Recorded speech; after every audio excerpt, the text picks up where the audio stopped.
I'm not looking for a guy in finance, 6'5", blue eyes, but I am trying to decipher the new 23 reforms issued by the UK government last Thursday, 16th of May, their regulatory reforms. The UK government was very busy last week, all these tabs open with very large volumes of documents, like for example this one, 84 pages. So if you are in regulatory space, you might want to listen up because I'm going to go through the 23 reforms. However, if it's not your patch, don't want to put you to sleep, you might want to scroll on to the next video. Regulatory reforms are so vast and comprehensive, it's actually taken me a few hours to go through, so I've written notes here.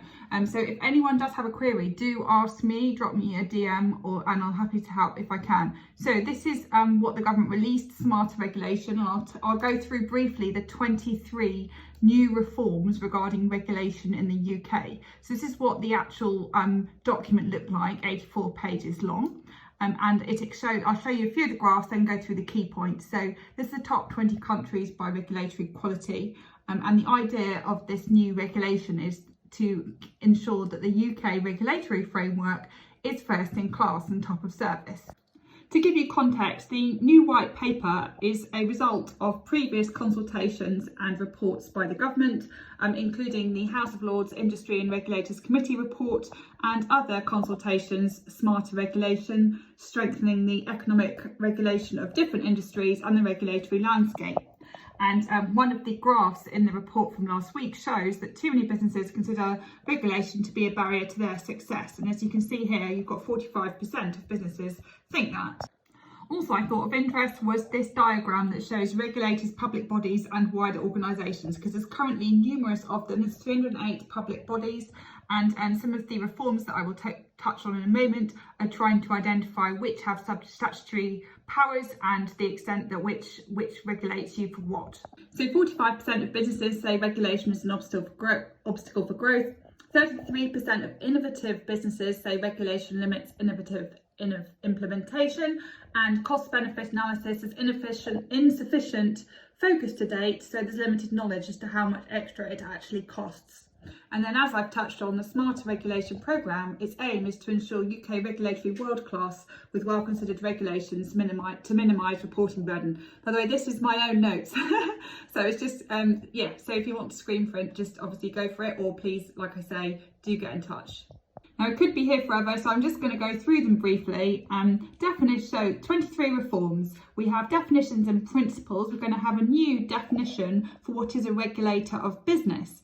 And that, as I've shown you in the diagram, is to clarify those with statutory powers to design, implement and enforce regulations, some being industry specific. Because when you've got 308 public bodies all telling you different things and you're trying to meet the requirements of all, it's very difficult and very costly, and obviously things change a lot. And there's going to be these new 10 principles of smarter regulation that the regulators and government will have to sign up to and be accountable for. And these are the principles here. It's regarding being clear, transparent, accountable, international recognition and awareness of best practice, avoid unnecessary risk aversion, be pro-innovation, collaborative, permissive, self-certification, ensure a skilled workforce, so understanding how regulation is applied. So this is all the principles. Reform number 2 is a new regulatory portal, a one-stop shop with a register of regulators with their purpose and statutory duties, due to be published autumn 2024, and an open regulation platform with a register of regulations whereby you can search for any specific regulations, as well as specific support for science, innovation and technology. Number 3 is a new Regulators Council to enhance regulators in the UK government's strategic dialogue to monitor effectiveness and dispute resolution. You're also going to have a new Share Once support register for vulnerable customers, so they only have to register once with energy, telecoms and water companies to get billing support. There's the reform number 5 is the UK Regulators Network.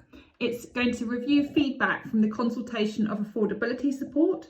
And then you're also going to have this network is going to have funding to develop cross-sector secondment programmes for graduates and apprenticeships.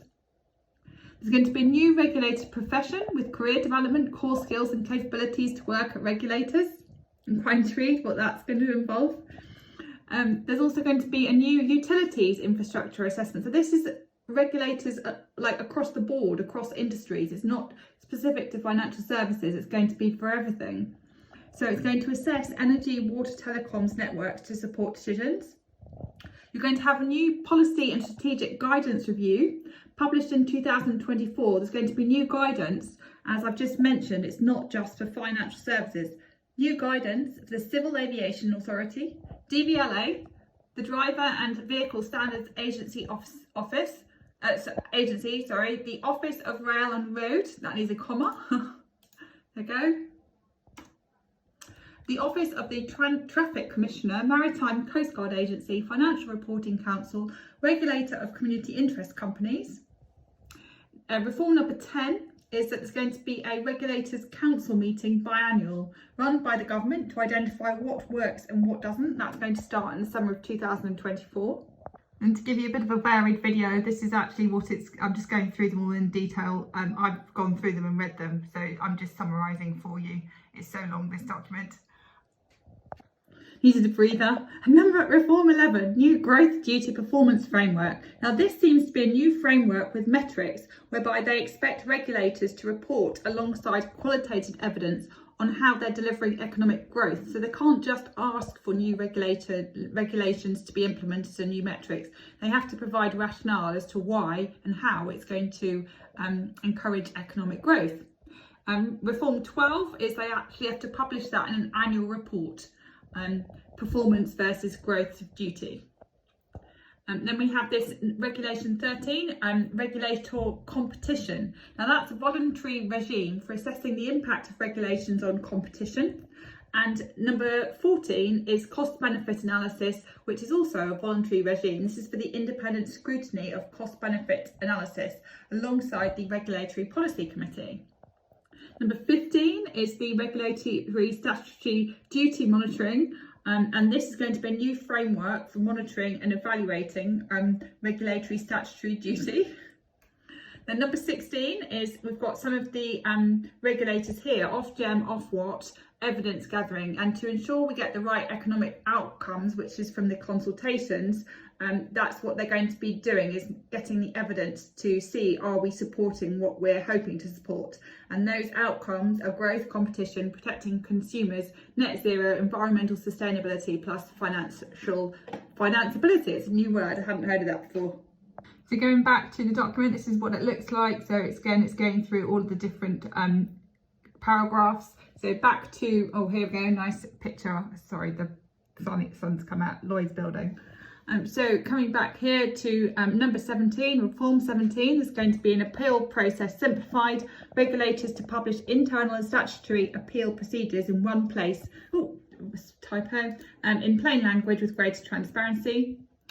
Reform 18 is a new dispute resolution pilot programme, cost-effective alternative to costly statutory appeal and judicial review. Reform 19 is regulatory principles reporting. So those principles that I've just shown you, the 10 of them, lead by example. The UK government is to adhere to them and publish compliance with the 10 regulatory principles in its annual report. Then this better regulation framework is to apply to higher scrutiny to the UK government regulatory proposals for those that are not supported by assessment or to be fit for purpose by the Regulatory Policy Committee, or for those not subject to post-implementation review for existing regulations. So that is the framework for the government. Then there's also going to be Reform 21. They're going to issue secondary legislation sunset and expiry clause guidance. And this is going to be issued to all government departments. And a sunset clause is where the guidance terminates unless further law is enacted in order to extend it. So guidance is going to be issued. Reform number 22, we're getting near the end now, so the Regulatory Policy Committee publications, it will publish a scrutiny of departments' performance against the Better Regulation Framework and completion of post-implementation reviews. And last but not least, the UK Government annual report, the departments, if they lead by example to be transparent and accountable for regulatory costs and benefits. If a department is going to spend more than £10 million per year on regulatory implementation or regulatory measures, then it has to provide an explanation of the benefits in the annual report. So let me know, what do you think of all of these?